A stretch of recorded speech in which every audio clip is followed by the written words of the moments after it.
민수기가 시작되고 이제 이스라엘 백성들을 계수하는 장면이 몇 차례에 걸쳐서 기록이 되어집니다. 단순하게 이스라엘 백성들의 이제 숫자를 세는 것이 아니라 이 계수하는 것은 그 이스라엘 백성들이 이제 광야의 길을 행군할 때 각자에게 하나님께서 특별한 사명을 부여하시는 그 사명의 수여식이라고 좀 우리는 해석하고 또 읽어 나가고 있습니다. 처음 하나님께서는 군사들을 세우셨고요. 특별히 레위인들을 군사들과는 좀 구별하셔서 세우셨는데, 레위인이 감당해야 되는 역할이 이 성막에 관련된 성막을 위한 봉사를, 또 특별히 제사장들의 제사장들이 하는 일을 돕는 역할로 이 레위인들이 지금 세워지고 있는 것이죠. 그래서 어제 보았던 이 레위기 3장과 오늘 우리 앞에 놓여 있는 이 민수기 4장이 민수기 3장과 4장이 이 레위인들에게 좀 사명이 구체적으로 좀 부여되고 있는 그 계수의 장면이 두 차례에 걸쳐서 등장을 합니다.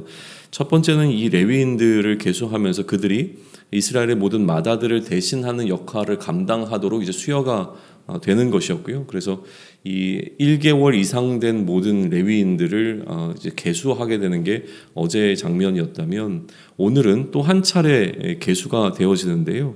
오늘 본문 3절을 보시게 되면 30세 이상으로 50세까지 회막 일을 하기 위하여 그 역사에 참가할 만한 모든 자가 계수가 되어집니다.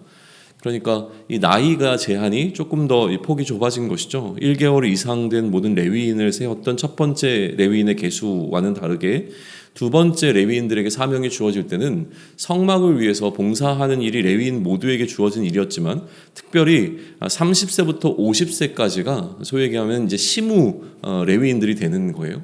그 전에는 나이가 안 돼서 이 역할을 하지 못하고, 또 50세 이상이 되게 되어지면 이제 은퇴가 되어지는 방식으로 이 레위인들이 성막을 위해서 봉사하는 그 나이의 제한을 이렇게 세워놓고 있고, 그렇게 계수가 되어집니다. 또 이 나이에 속하는 자라고 해서 무조건 다 성막을 위해서 봉사할 수 있었던 것이 아니고요.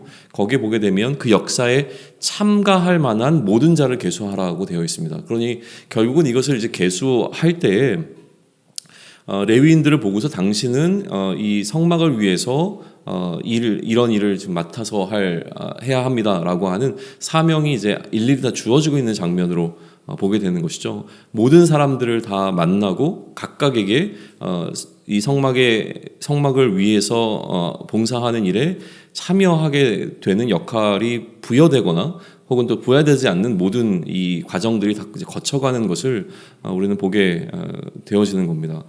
특별히 이제 각 이 종족별로 또 족속별로 그 레위인의 어떤 또 그 안에 작은 이 족속별로 좀 나눠 가지고 이 명령들이 좀 주어지고 있는 게 좀 주목해서 보아야 될 부분인데요. 오늘 여호와께서 모세에게 말씀하여 이르시되라고 하는 기본적인 이 모세가 그의 모세 오경을 써나가는 그 방식을 따라서 오늘 본문을 구분하게 되어지면 세 차례에 걸쳐서 하나님께서 모세와 아론에게 말씀하시는 장면처럼 구분이 좀 되어져 있습니다. 그래서 첫 번째 하나님께서 모세와 아론에게 말씀하실 때는 고핫 자손을 계수하라는 것부터 출발이 되어집니다. 그래서 고핫 자손을 계수해서 그들에게 역할을 맡기는 장면이 1절로부터 16절까지에 나와 있는 게 첫 번째 명령이 되어집니다. 그리고 이제 고핫 자손이 담당해야 되는 역할들이 그 안에 이제 포함이 되게 되는데요. 성전의 기물들, 예를 들면 증거궤나 진설병이나 등잔대 혹은 뭐 금제단, 그래서 또 이 뭐라 그러죠? 그거와 함께 사용되어지는 여러 집기들, 이런 것들을 먼저 이 제사장과 그러니까 아론과 그의 아들들이 전부 다 하나님께서 지정하신 그 천으로 포장을 하게 됩니다. 그래서 이 모든 것들을 감싸고 나면 그 다음에 고핫 자손들이 와서 그 기물들을 들고 옮기는 역할을 감당하는 것에 관한 이야기가 좀 기록이 되어져 있습니다. 나중에 그 내용들을 좀 보시게 되면 각각의 뭐 증거궤나 진설병이나 이런 것들을 싸는 방식이 그러니까 싸게 되어지는 천의 종류가 좀 다릅니다. 이거를 이제 해석할 때에 좀 뭐랄까요? 보다 더 하나님께 이제 거룩하게 여겨지는 기물들일수록 좀 더 신중하게 이 천으로 감싸졌다라고 이야기가 좀 되어집니다. 증거계의 경우에는 이제 세 겹으로 감싸게 되거든요. 그러니까 그런 방식으로 지금 하나님께서 명령하셨고, 이 싸는 역할은 제사장들이 했고, 그리고 나중에 다 이게 포장이 되고 나면 고핫 자손들이 옮겼다라고 하는 것이죠. 특별히 여기서 주의해야 될 것이 하나 있는데, 고핫 자손들은 이 성물을 직접 만질 수는 없었습니다. 그 채가 이제 꽂혀져 있고 그것을 통해서 이것을 옮기기는 했지만 성물 자체를 만지는 것은 제사장 이 아론과 아론의 아들들이 맡아야 되는 역할이었고, 만약에 고핫 자손들이 그걸 만지거나 혹은 보게 되어지면 그들에게 죽음이 임하게 되기 때문에 이 부분을 이제 한번 언급을 해 주십니다. 그리고 두 번째 명령, 그러니까 여호와께서 모세와 아론에게 말씀하시는 두 번째 명령이 오늘 본문에서 등장하는 두 번째 명령은 그것과 관련이 되어 있습니다. 그러니까 다시 얘기하면 고핫 족속을 보존하라라고 하는 명령이 주어지고 있는 거예요. 왜냐하면 고핫 자손이 자칫 잘못하면 이 역할을 감당하다가 하나님 앞에서 죽음을 맞이할 수 있게 되어진 굉장히 어떻게 보면 좀 위험한 일을 지금 담당하고 있는 것이죠. 그들이 실수거나 아니면 의도적으로 성물을 만지게 되면 죽음이 찾아오는 것이고요. 성물을 직접 보게 되어도 이들은 죽음을 맞이할 수밖에 없기 때문에 이 부분에 대한 것이 두 번째 명령에서 다시 한번 이 고핫 족속을 보존하라고 하는 명령으로 모세와 아론들에게 주어지고 있는 내용이 아론에게 주어지고 있는 내용이 17절로부터 20절까지의 내용이라고 하는 거예요. 그리고 그 아론과 그의 아들들로 하여금 이 모든 것을 지휘하도록, 고핫 자손이 멜 것들에 가는 것을 지휘하도록 하는 말씀과 다시 한번 그들이 잠시라도 들어가서 성소를 보게 되면 죽을 것이라고 하는 하나님의 이 경고가 주어지고 있는 것이 두 번째 명령이 다루고 있는 내용입니다.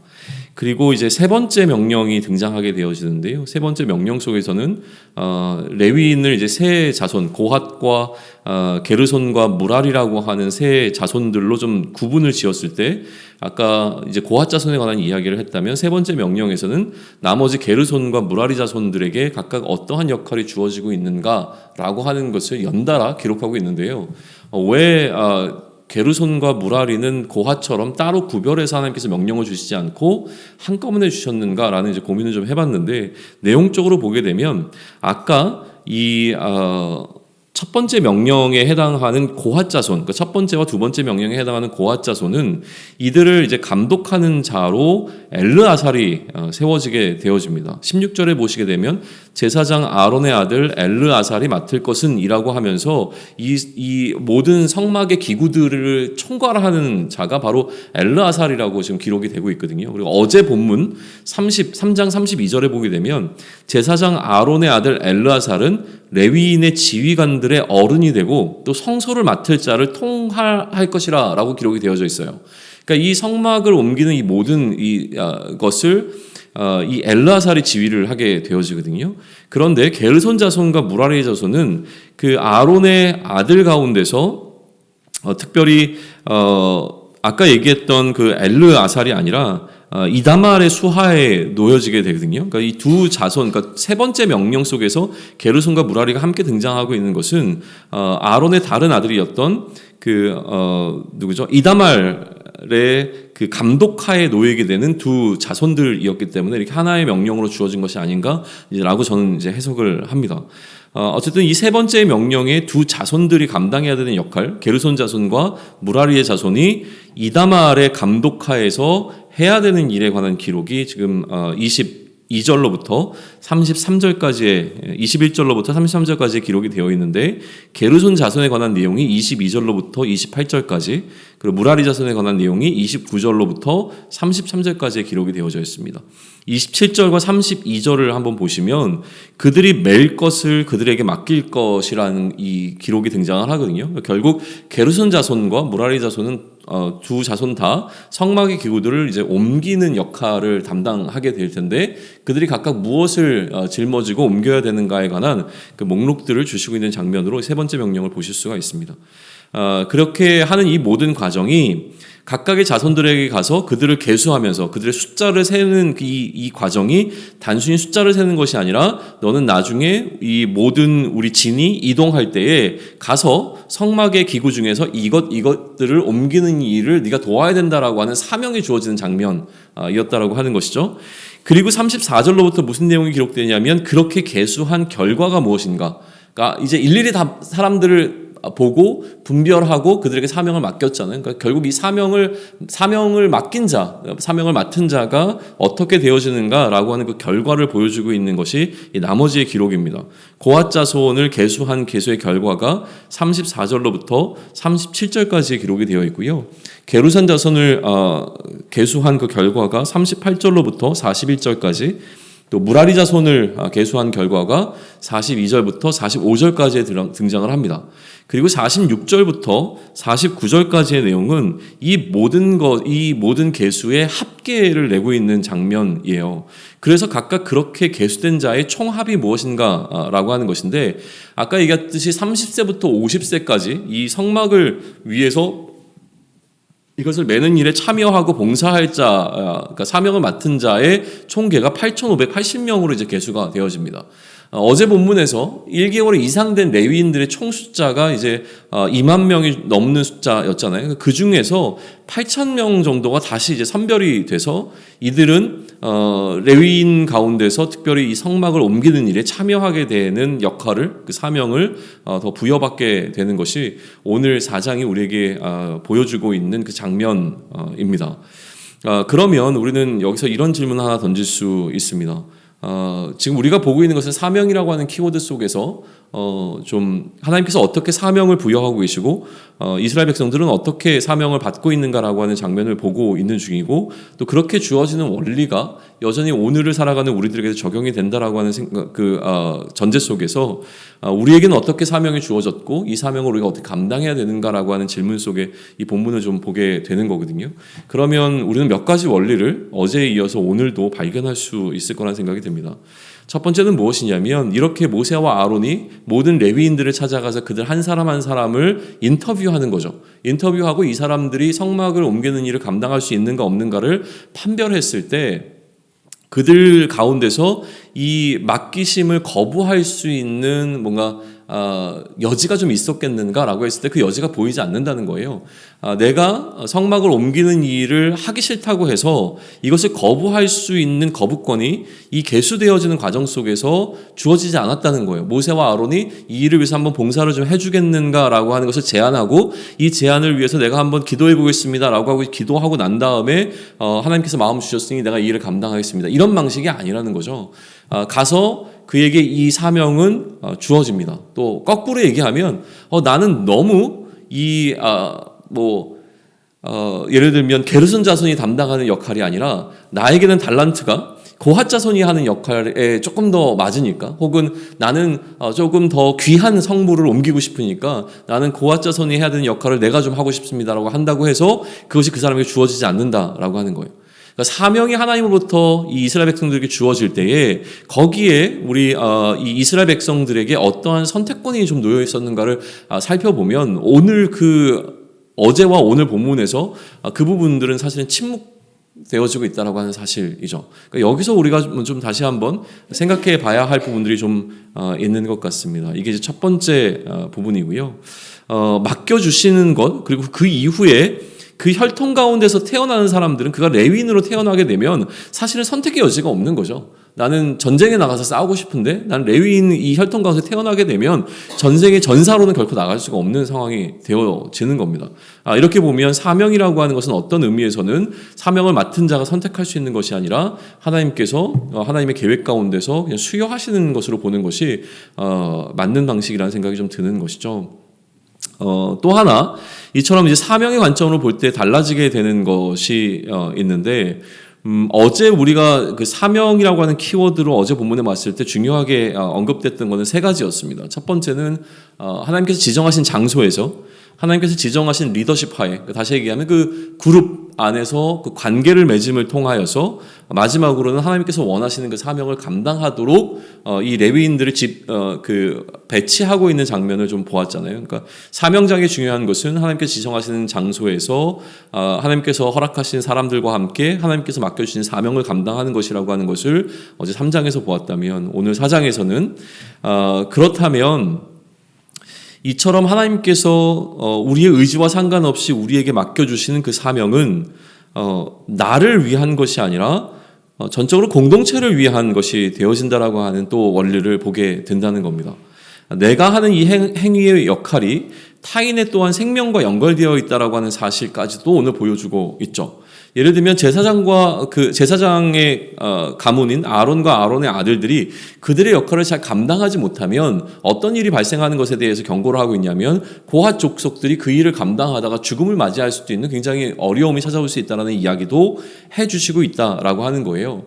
우선은 이 레위인 전체가 지금 감당하고 있는 역할이 자기 자신들을 위해서 하고 있는 역할로 설명되지 않습니다.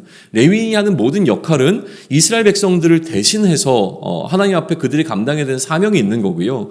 또 하나 이스라엘 공동체가 감당해야 되는 여러 가지 역할 가운데서 이 성막이라고 하는 부분을 특별히 감당하는 자들로 선별되었다라고 하는 것은 이들이 처음부터 이 레위인들에게 주어진 사명이라고 하는 것은 각자의 삶을 위해서 하나님께서 그들의 삶을 위한 어떤 달란트나 이제 사명을 주시는 것이 아니라 공동체를 위해서 그들이 어떠한 봉사를 할 것인가에 관한 이야기를 하고 계신다는 거예요. 그러니까 사명을 바라볼 때 우리가 먼저 생각해야 될 것은 무엇이냐면 이게 나한테 어떤 유익이 될 것이냐, 이것이 나한테 어떤 도움이 되느냐라고 하는 것이 아니라 이것이 기본적으로 공동체를 위한 어떤 의미가 있는가를 고민해야 되는 것이고, 내가 만약에 이 일을 잘 감당하지 못하면 이게 공동체와 연결된 사명이기 때문에 나 한 사람의 불성실과 나 한 사람의 불충으로 끝나는 문제가 아니라 내가 이렇게 불성실함으로 인하여서 누군가의 생명이 위협받을 수 있다라고 하는 그 무게감을 느끼면서 이 사명이라고 하는 것을 바라볼 수 있도록 오늘 우리에게 메시지를 주고 있다라고 하는 겁니다. 이 두 가지 사실 사명이라고 하는 것은 나를 위한 것이 아닌 먼저 우선적으로 공동체를 위한 것이라고 하는 사실과 내가 그 역할을 잘 감당하지 아니하면 타인의 생명이 위협받을 수 있다라고 하는 이 두 가지 사명에 관한 원리들을 오늘 본문 속에서 우리가 발견할 수 있다면 이 두 가지가 왜곡되어지고 틀어진 상태에서 우리의 삶이 진행되게 되면 어떠한 문제가 일어나게 될 것인가도 함께 묵상해낼 수 있다고 생각이 들어집니다. 흔히 우리는 이 사명이라고 하는 것을 우리의 직업과 연결되게 되어지는데요. 직업뿐만이 아니라 기본적으로 사명이라고 하는 것을 무언가 내가 감당해야 되는 역할이라고 하는 틀 속에서 한번 생각을 해본다면 대부분은 우리는 이렇게 판단을 합니다. 내가 무엇을 해야 될 것인가라고 하는 나의 행위의 결정적인 나의 행위를 결정하게 되는 결정적 요인은 무엇이냐면 내가 하고 싶은 것이에요. 그러니까 내가 하고 싶은 것을 합니다. 우리는 내가 하고 싶은 것을 하는 방향으로 무언가를 진행하게 되고, 또 하나는 그렇게 행하는 것이 나에게 유익이 되는가 유익이 되지 않는가를 놓고 이것을 할 것인가 말 것인가를 판단하는 방식으로 우리의 삶을 살아간다라고 하는 것이죠. 그러니까 내가 하고 싶은 것과 나에게 유익이 되는 방향으로 나의 삶이 흘러가는 것이 일반적인 흐름입니다. 그런데 우리는 사명자의 삶을 살아간다라고 하는 것은 사명자의 삶은 그러한 방향을 따라가지 않는 것이죠. 그러니까 나에게 유익이 되는 것과 내가 하고 싶은 것보다 우선순위에 놓아두는 것은 무엇이냐면 하나님께서 나에게 맡기신 사명이 무엇인가를 먼저 분별해내고, 이처럼 하나님께서 나에게 맡기신 사명이 나와 함께하는 공동체에게 어떤 유익이 되어지는가라고 하는 것을 고민하면서 나아가는 삶, 이게 바로 사명자의 삶이라고 하는 겁니다.